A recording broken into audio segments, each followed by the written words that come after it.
As you're doing your Christmas shopping, if you turn some of those things over and you look closely, you're bound to see a lot of Made in China stickers. Now, over the last 20 years, we've seen a steady growth in the number of products imported from China. And there's a growing concern today over our trade with China, not just because of the financial deficit that it's created with them, but a widening moral deficit, as many of these products are being made with forced labor. Take cotton, for instance. China produces about 20% of the world's cotton supply, but a large portion of their exported cotton is being produced with forced Uyghur labor. Joining me now to talk about China's latest human rights abuses and why you need to be careful when you're shopping is Acting Deputy Secretary of the Department of Homeland Security, our good friend Ken Cuccinelli. Ken, welcome back to the program.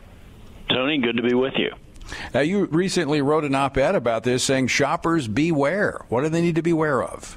Yeah, and you noted, you flip those things over and you see a lot of Made in China labels. And for cotton products, 7/8 of it is made in this Xinjiang province in northwestern China, and overwhelmingly with forced labor, slave labor, by entities run and managed by the Communist Party of China. And they, frankly, make a profit off of it.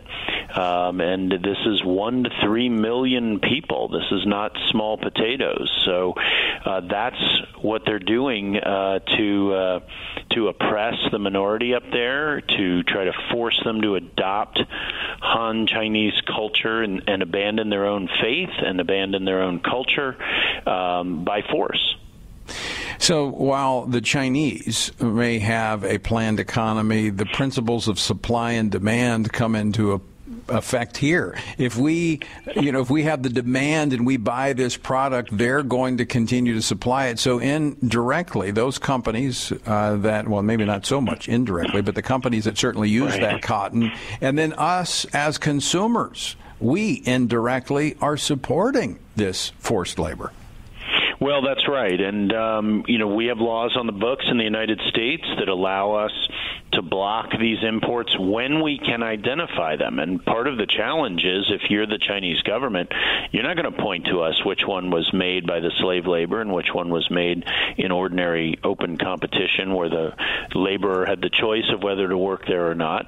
So it's a great challenge when we can't exactly go send investigators into their country. We gather information in all sorts of ways and have issued withhold release orders which block these imports at the ports of entry, at the Los Angeles port, at Newark and New York and so forth around the country.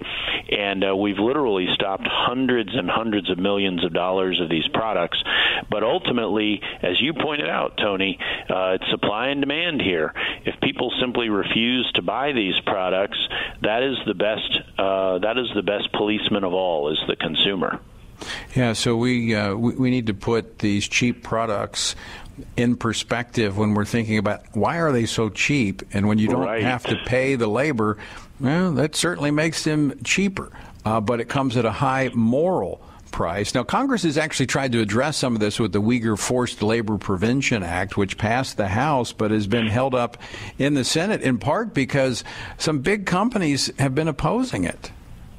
Yeah, that's quite true. And, they don't necessarily appreciate when we issue these withhold release orders, but we've issued more of them in the last year than ever before, certainly directed at Xinjiang. We've literally issued more in the last year than all previous years combined. So as we develop more information, and we try to do that with nonprofits, with other countries like Australia, with individuals who escape, get their evidence and so forth, we will continue to expand this effort. And it does have broad bipartisan support, so it's not one of those things you'd necessarily expect to change from administration to administration. This is something Americans genuinely believe in. We are against slavery. That should be no surprise, right? But this is where the rubber meets the road. It's with products like these. And there is a part that every consumer can play. You know, we talk about Congress passing laws, we talk about business being responsible, but ultimately we as consumers have more influence than we often recognize. And as you said, it's by what we choose to buy or not buy. That sends a pretty strong message. Well, that's right, and you exercise your own individual moral authority by making that choice. And, we don't need to look to government to address every problem. We can address some of these problems one small bit at a time ourselves. And there's a case to be made for that on a moral level, as you noted, not just a legal level. I'd also point out, you mentioned, Tony, these products can be sold more cheaply, of course, because we're using slave labor. Well, that does nothing for American workers. It cheats them, too. You're absolutely right. So we don't need to look to government to solve this. We simply look to the label. Turn it over. See where it's made. Ken Cuccinelli, thanks so much for joining us today. As always, great to talk with you.